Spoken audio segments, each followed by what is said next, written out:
Yo, what is up everyone, this is Cliff, and in this video I'm going to be showing you some advanced camera manipulations in the Hobbit. So we are going to be putting the camera to different positions. We're going to be doing it in a few different ways. We're going to be defining custom paths for the camera.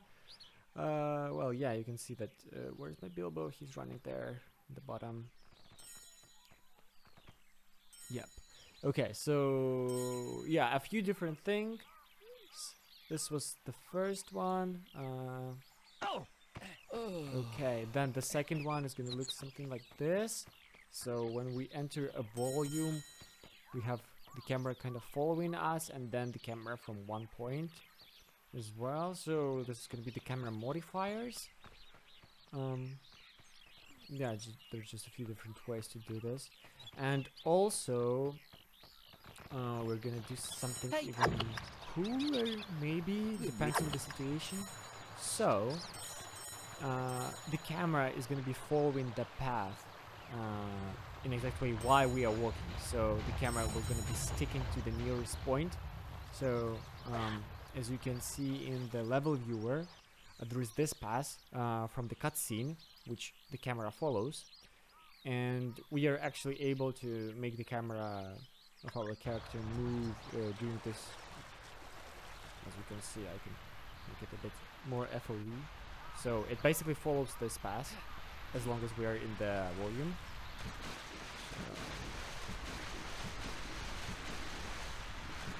Yeah, we left the volume, but got the idea probably. So while we're in the volume, the camera will be following this path. Okay, quite a few things to do. Maybe I'll leave timestamps below, but I think that you should check all of them because all of them are like kind of connected. So let's start. Let me. So this was the example one. So let me do a few more. Then, where can we do this? Actually, let's do it here. Oh, kinda.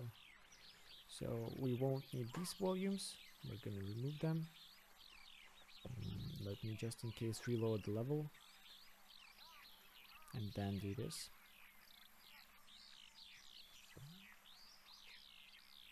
So the firstly, let's do this option where you have the volumes. You enter them and the camera is in some path. After that, we're gonna move to the cutscene one. So basically you have to enter the cutscene and then you will have different cameras. Also the cameras will be able to fly. As I've shown you here, this actually was the path that the camera was traversing. And then I will show you this one which follows the curve. So let's create a few new things here. So we go to Windows, Objects.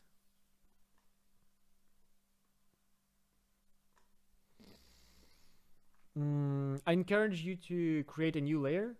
So I have the layer called, actually let's do everything from the beginning. So new layer, add to initial object layers. This is important. Let's do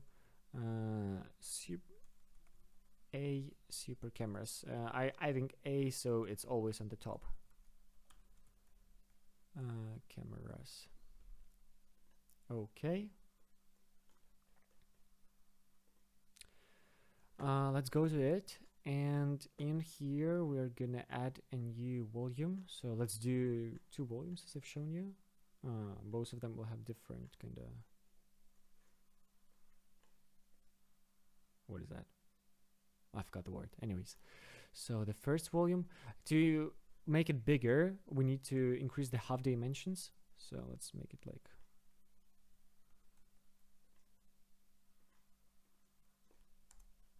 yeah, quite good. And then let's create one more here. So okay, nice. Make sure they're kind of intersected, I believe, because this way we are gonna have the smooth camera through both of them, like the transition, because otherwise if they're gonna be separated, here in this part the camera is gonna move back to Bilbo. So these needs to be separated. Yeah, okay, good. We can save those. Now, what are we gonna do? We're gonna add our camera influencers. It's a separate object actually. So for that, we are gonna need to do some manual editing. So let's go to the Hobbit and let's find this export file that we just created. Let's copy it to our working directory, I believe. Decompile it. Okay, we have the 2 volumes. So what we're gonna need is, I have some here, but I will probably have a file attached to the tutorial in the Discord. So let's add a new camera influence. Let's actually do it like this, so it's below. I'm not sure whether whether it matters or not, but maybe better do it. So let's change the GUID a bit so it's unique. So this is the camera influence. How does it work? We can actually see them in the Hobbit. I can show it to you, though I will quickly do it. Wait. Yep, so probably I will add this later to the king drawer, but so here is the camera influencers and camera modifiers. We can render them and actually see some of them. So these are basically, well, yeah, you can see it. So this is basically the point from where the camera is looking at. Oops. I mess up the things. So there is that camera influencer. So it's looking from this direction, somewhere here, and also that one.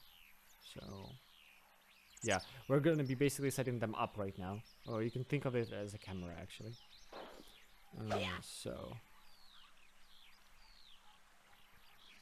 So we're going to need the position for it. We're going to need to actually change the initial position for it, not the position.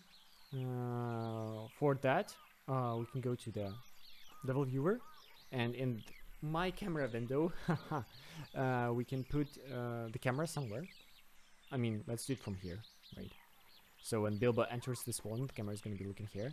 We're going to need to copy this position. So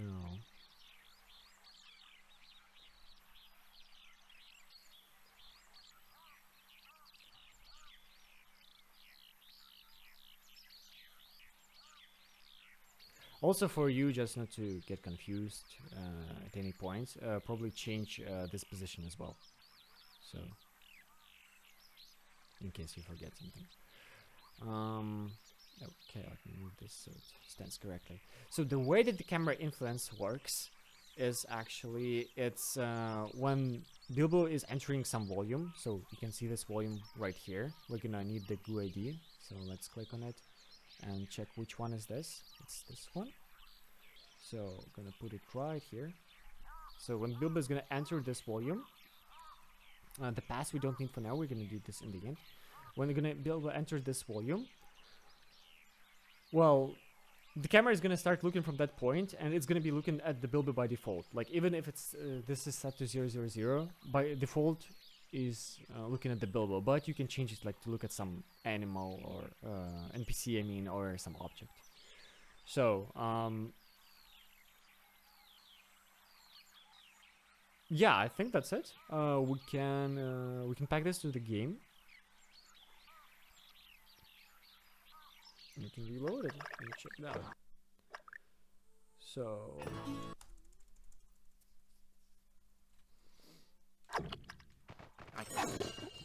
So now when we enter this first volume, our camera should change that position, as you can see.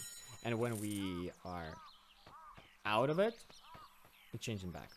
The snap thing is for instant camera like movement. So right now, this one. So as you can see, the camera like kind of zooms into me and kind of zooms out. But if we're gonna put snap to 1, it's gonna be instant. The tele thing, it will just disable it. So don't do it. The delay is gonna be like, I mean, after 3 seconds, for example, this thing will start working. The camera will start working if you're longer than 3 seconds in the volume. Then, okay, let's do the second one, and I'll show you a bit different behavior. So it's gonna be 3. The volume is gonna be this one.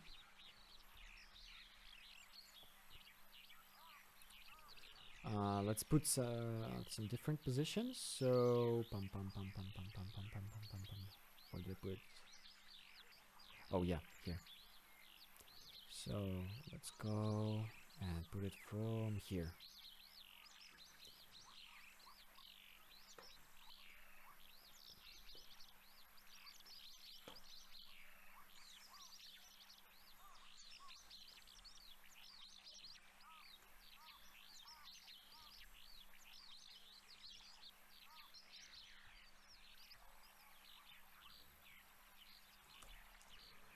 Okay, but this time what we're gonna do is we're gonna change this max thing. So basically it's gonna, like, I'll show you if I decrease it like to something like 500. So, and let's render it to the game. The camera will basically try to get to that point, but the maximum it can get away from Bilbo is 500. So right now it won't be in that exact position because it's like too high, but it's gonna be trying to reach it, and while we're gonna be in that volume, we're gonna be trying to reach it, and it will actually be kind of following Bilbo. So like, see here, it's in one position because it was very far, like the maximum distance was any, basically like a million or something. But here it's not at the same position that we put, but it's trying to reach that position always. It's like following Bilbo to that position. If we're gonna make this actually volume bigger, yeah, let me show this to you. I'm gonna need to reload the thing though. If we're gonna make this bigger, wait, let's do 1000.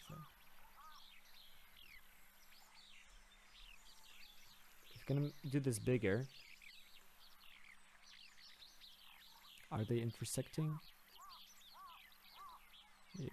Yeah, they should. Save all. So now it's bigger. So the point is still there. The camera influencer is the same. So the distance is not that big. So it will be just following, kinda trying to reach there, but following the Bilbo.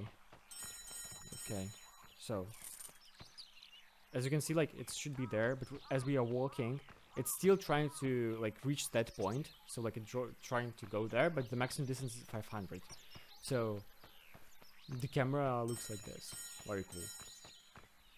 Like, if you specify the correct point, like you test it and you specify a correct point for some, like for example, as you see, while we are walking backwards, it doesn't really work. It doesn't look good. But when it was walking like this, it kind of looked good, especially if we turn off the HUD. Like, kind of looks cinematically, I believe. Great. So this was the first option. Yeah, see, we are in different volumes, so it's changed. This was the first option. Actually, the most easy one. For the most case scenarios, I think you should use it. Then, if you want to do that very cinematic movement that we had there in the bottom, let me just re-show it to you. By the way, while you're in the cutscene, everything will not work. If you want this cinematic movement, we're gonna need to do something different. We're gonna need to define the camera pass. Okay, so now let's move on to the second method, which is the nice smooth motion.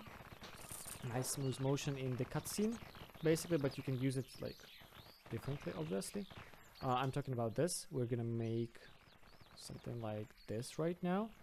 I was just doing this, but realized that I was doing kind of wrong, so I would better just re-record this part.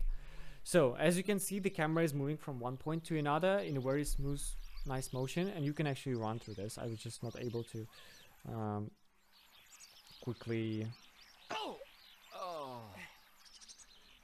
quick enough go there. But how are we doing this? So this is actually the pass, the camera pass that you can see. So the camera will move from this point to this one, and it's gonna be rotating. Okay, how we're gonna do it? For this, you'll probably need to watch the previous tutorial on the cinemas. But in short, because I don't want to repeat all of this, but in short, so you know the cinemas, I assume. We're gonna need a few shots. This is gonna be actually each shot for a new camera, as you should know. Then we're gonna need a new sync point for each of these cameras, and the only actions in our cutscene are gonna be just put in new cameras. And also for this to work, you are gonna need to put the cinematic to 0. This way we are able to run in the cutscenes. So that's how we can do it. Disable controls should be set to 0 as well. So this way we're gonna be able to move in the cutscene. And basically these actions are just like the same as to put a new camera. So this is like action to put a camera, and the target camera is this one. So, and if you want a static one, you just specify the min position, everything else set to 0. You specify the min position, and you specify at what Bilbo should look at. Or not Bilbo, the camera should look at. In this case, to Bilbo. So this is this camera. I will show it to you right now how it looks. Oops. I'm too high on speed. So, this is basically this camera. Like, it's in that corner and it's following the Bilbo while Bilbo walks. Okay, so the most basic stuff. Then let's do one more camera. It's gonna be like, oh, I forgot. So this first camera is gonna work for 10 seconds. You specify it here, as in the actions. And now the second one also gonna work for 10 seconds. Let's do it like 5, for example. So it's not that long. No, actually, let's do 10, and this one let's do 5. So in here, let's do it a bit differently. So currently that camera is still at one position, but looking at Bilbo. Let me change that position a bit. So let's the camera start looking from here. And actually, let's make it not look at the Bilbo, but just look somewhere. You can do it 2 ways. You could basically make the camera look at some empty volume, for example, right here, and the camera is gonna be like this. Or we can just put this rotation coordinates. It's quaternion ones, and Modera made for me that they show up in my window, which is very useful. So for that, in the second camera, so let's put the position to min. Okay.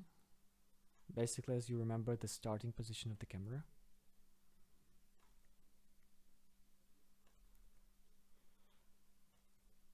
The play speed is... okay, we don't need the play speed right now. So let's empty up the GUID. As I said, you can just put this GUID and the camera is going to be looking at this object. Probably easier to do it like this most of the time, but you know, you can do what you want. So let's make it 0 right now. And to specify this rotation of the camera, we copy this and we are gonna put it right here instead of our keyframe. So for our first keyframe, I think that should be it. Let's export, move to game.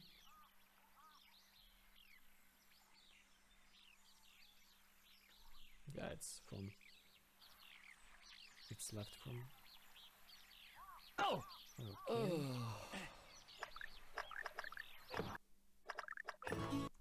Let's reload the level. Okay, let's see. So our first camera is here. Oh, okay. I've changed the second one. I've changed the wrong one. Okay, but as you've seen, so yeah, it ends. So as you've seen, like I've just changed the wrong one, but basically when we've started the cutscene, it's just looking here and we are able to walk. We don't see our UI though, and we can't really interact with other objects. But yeah, so this one is actually following the Bilbo. You can see that I'm jumping right now and the camera is like doing something, looking at the Bilbo. So let's move on to this one, to the last super camera. Oh, by the way, you can't really, if you're doing this, you can't really exit this state. So you need to either run a new cutscene, which will override your camera, or you should kill yourself, actually, and then resurrect. So the camera will gonna reset, basically. So if you're doing this cutscene method, you will have to come up with something that will resurrect. For example, actually, if we're gonna very quickly complete this, I should be running correct, I hope. No, I've ended up stuck in somewhere. But if we were run to those kids, it will make a new cutscene and then our camera would reset. Okay, it's because we're setting this to cinematic. Maybe we can add something like pop at the end of the cutscene, but I'm not sure. I haven't really tested it out. So you're free to do so. Okay, how do I kill myself? I think I'm somewhere stuck in the enemy. I don't know. Or you can just like reload the level. Anyways, okay, let's move on to the last part for this cutscene thing. Is this slowly moving camera. So for that, we're gonna actually need to fill in those keyframes. Okay, you create a new camera path. Everything to 0. Then we change the minimal position. Let's do actually a new one, so it's not there, but somewhere near the Bilbo house. So let's our camera say that it moves from here. It moves here and rotates like this. Okay. Or actually, yeah, let's do it like from here to here, rotates. So let's set it up. We put the minimal position to this. So this is where the camera is gonna start.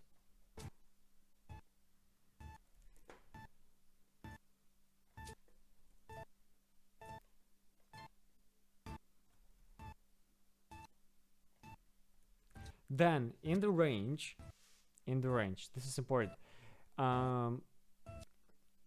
So this is actually kind of where our camera is gonna end up. It's actually the difference between the minimal position and our final position of the camera. So in our case, so from this position, we want to move to this position. Okay, so a few of our values have changed.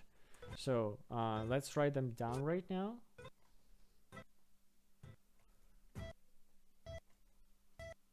And then let's see.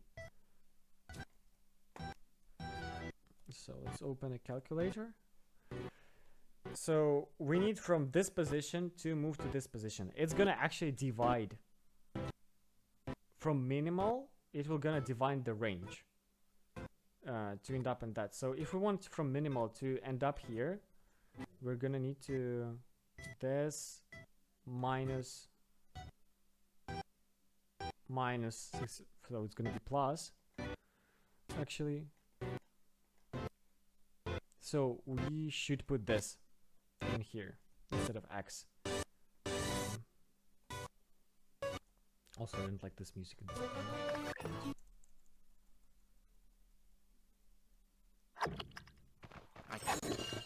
Okay. Then for the y, we don't want y to change at all, so we just put 0 in here. Then for the z, it should have moved from this to this. For this, we need to subtract like minus 500 or 400. So minus, oops, how do I do it? Okay, minus this, we need to do minus this, so it's going to be plus 171. So we put in this. Okay, and now the play speed is how fast the camera is going to be moving in this thing.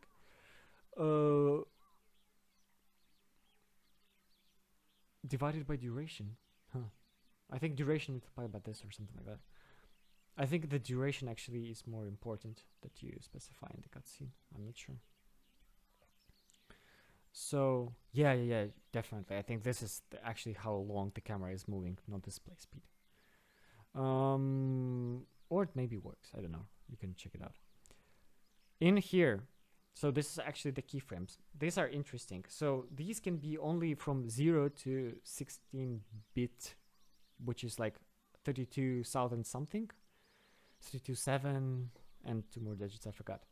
So in our case, this is actually how like slowly, not slowly, should be a different word, but I forgot. So how it's gonna be moving from one position to another, traversing.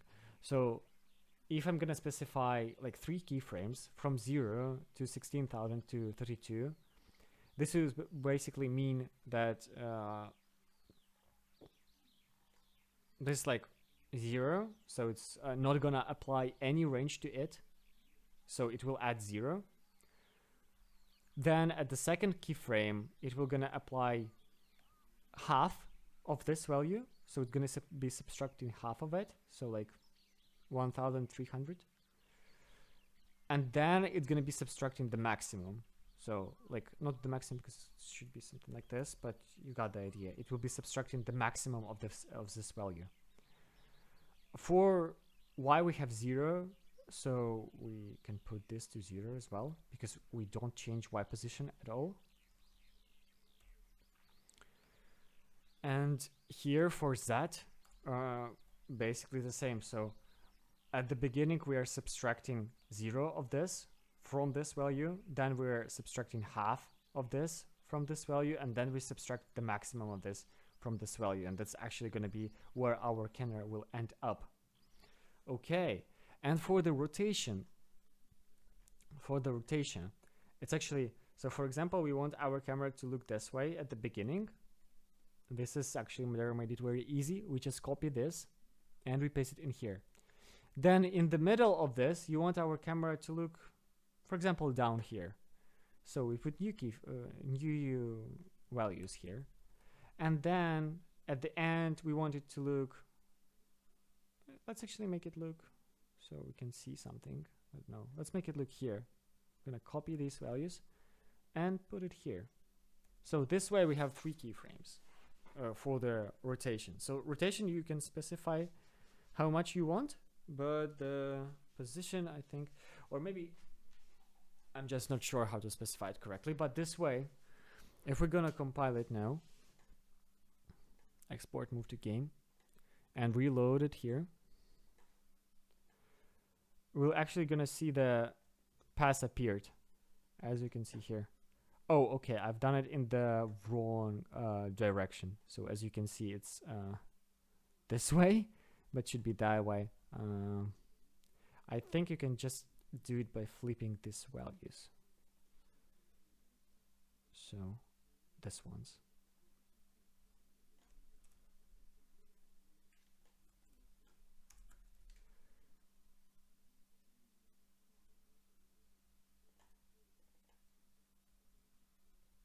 Let's reload. Yeah, great. Something was messed up, don't know why. Anyways, so actually you can preview it from here before going to game, if you will manage to select it. Kind of hard. It's very small. Okay. No. How? Come on.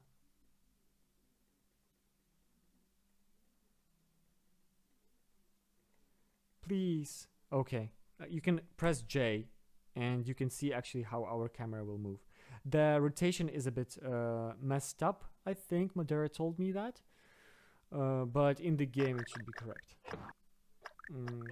Probably he will fix it in some new releases of the level viewer. Let's see.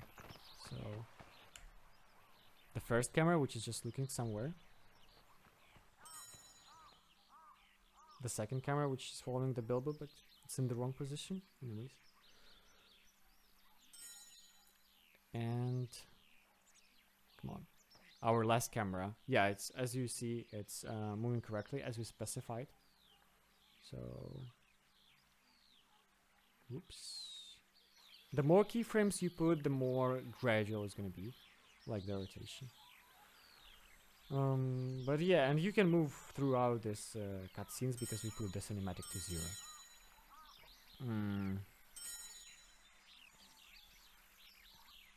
Okay.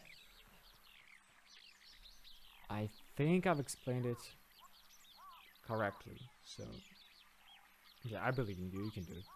The last part is going to be that camera that is in here. Hey, Bill! What I think? Okay. In here, which is basically following the paths. Well, I'm not sure how we can create these great paths. Maybe we'll create an add-on later, so we can create like this very complex paths. But you can use some already existing ones, like for example this one. It's a bit, I wouldn't say that it's great, but I mean, maybe there is some other paths in the game that you can use that exists. So, how do we do it? Let's go to the cinema conversations. Just reload it in case. And we're gonna need to find this path, actually. So this camera path. It's a different object. Camera cinematic. Yeah, camera path. So it has this GUID. You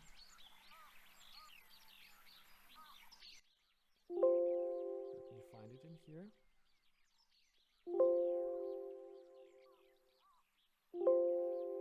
No.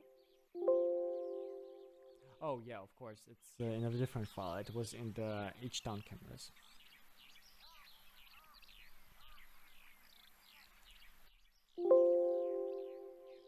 It should be here. Where the hell is it?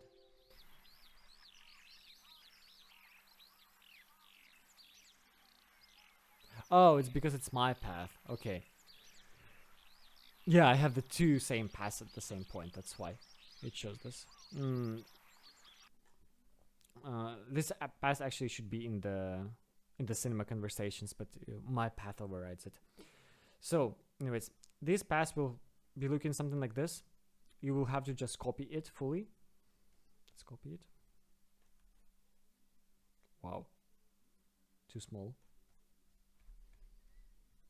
Okay, yeah, let's just fully copy it and add it to our super cameras export. So, have I copied something more? Yeah, I copied 2 of them. This one. Okay. Let's change the GUID.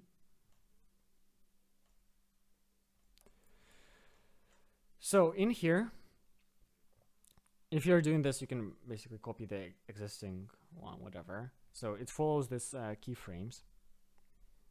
This is all like main range is set up already, so it works because I've took the existing one.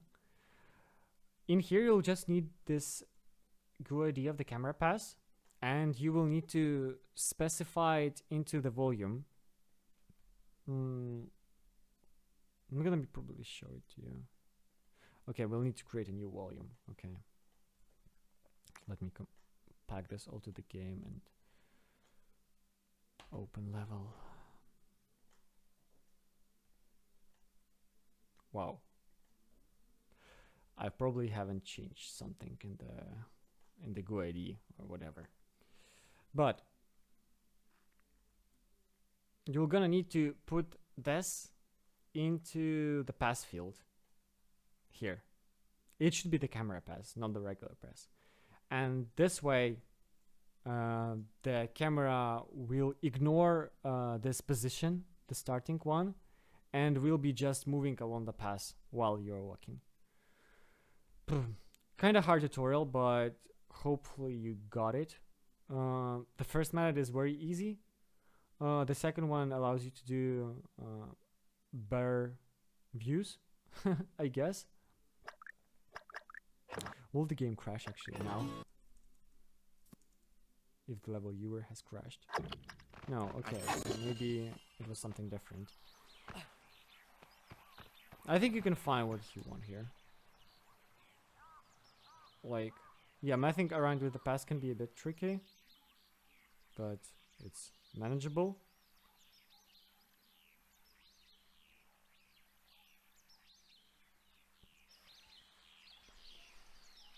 Yeah, okay, I don't know what to say anymore.